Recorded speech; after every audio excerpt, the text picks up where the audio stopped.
Andy, one of the things that was supposed to motivate people to get vaccinated is that you weren't going to be able to participate in the reopening unless you were vaccinated. You couldn't go to bars or restaurants or the movies.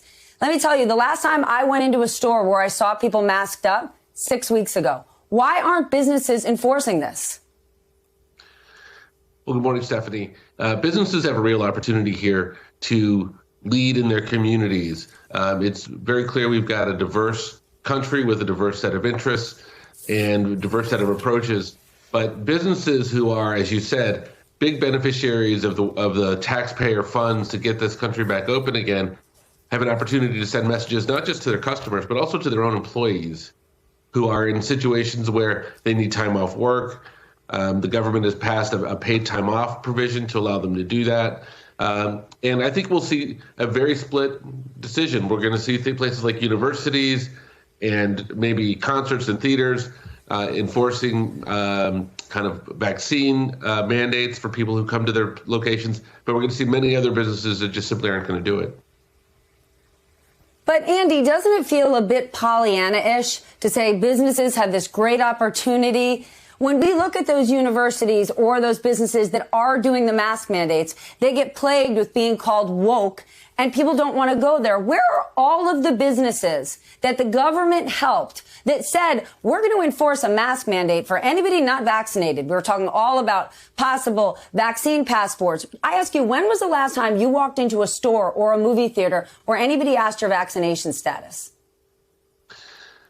Well, this weekend I went to an outdoor concert, and they asked for our vaccination status. Now, everybody there was my age or older, so it wasn't one of those concerts where you had a lot of younger people there, and people there really cared. But it was also in California. As you know, we've got a very divided country in how they're approaching the vaccine. We have a CPAC, as you saw this weekend, where they're applauding people not taking vaccines.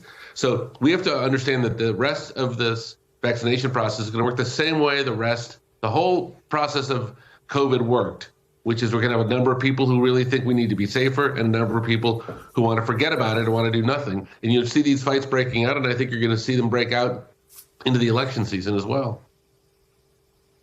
Well, that's a head scratcher for CPAC enthusiasts. We should remind them the entire Trump family has been vaccinated. Andrew, what do you think? Look, I think that business is the last line of defense, unfortunately, in this situation. And we can talk about politics and a country being red and blue, but businesses look at green. And ultimately, the end of the story should be that businesses step in and say, we have to get people vaccinated because there is going to be a green issue here. And I'm not talking about climate. It's a green issue in terms of the economy, in terms of their own businesses. The more people that are sick, the more people that can't work, the more people that have to take time off, all of it creates an economic problem. The conundrum is that it may create a larger, sort of broader economic problem, and unfortunately businesses don't want to take on whatever the true cost to them is going to be. But, you know, it's one thing, when we had when the pandemic was at its height, everybody said we were in this together because we had to give out a lot of money to a lot of businesses. Now it's, let's privatize the gains and socialize the losses all over again. We've seen this movie, and it troubles me because so many business leaders have talked about, especially over the last year and two, about trying to have a social good, a social purpose, a social mission. You've heard that from so many big name companies, and yet here we are in this moment being tested, and the result, I would argue to you, is utter failure. This green that you're talking about, though, Andrew, it could cost them down the line. Aren't they just thinking about the green of the moment? Consumer demand is through the roof, and businesses, big and small, are raking in the dollars. So why slow down the business and be the mask police? Isn't that what they're saying right now when it's not what they said months ago when they were all about doing the right thing together?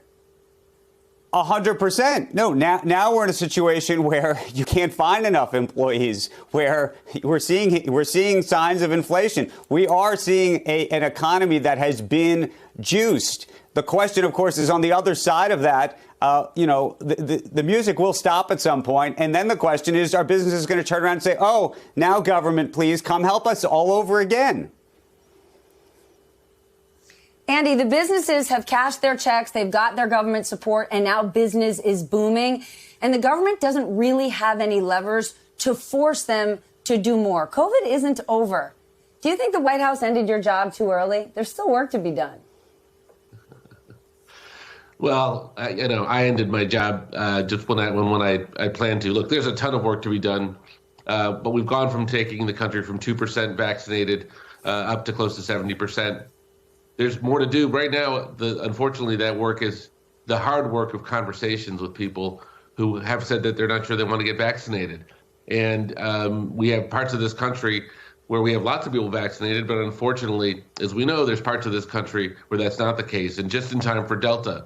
So people under 25, people who may be not getting vaccinated for political reasons, people who are falling for misinformation that they get online, go talk to your doctors, go look at the record, go look at the data. Getting vaccinated is important. And I think Andrew's right. Employers should be having seminars and conversations with all their employees, many of whom, about half of whom aren't vaccinated, and saying to them, this is why it's important. Got to make our workplace safe. Got to make our customers safe.